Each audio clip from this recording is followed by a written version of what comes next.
قالولي في جملة واضحة حط فيها اسم مصر، جاوبت بحسن نية الجملة هي تحيا مصر. قالولي ارسم علمها، سرحت وتخيلت قصر عليه حراس كتيرة في وسطهم خط ونسر. تحيا مصر تحيا، وعيونها تملي صاحية، وعيونها في كل ناحية وفي مليون اتجاه. تحيا مصر حرة، تحيا ألف مرة، تحيا مهما يجرى لنهاية الحياة.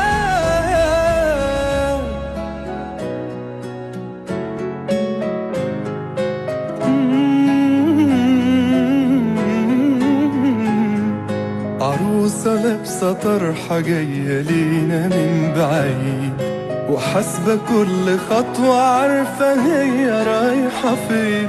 بتبتسم بفرحة للقريب وللبعيد، وبتشاور لبكرة ادخلوها آمنين. تحيا مصر تحيا، وعيونها تملي صاحية، وعيونها في كل ناحية وفي مليون اتجاه. تحيا مصر حرة، تحيا ألف مرة، تحيا مهما يجرى لنهاية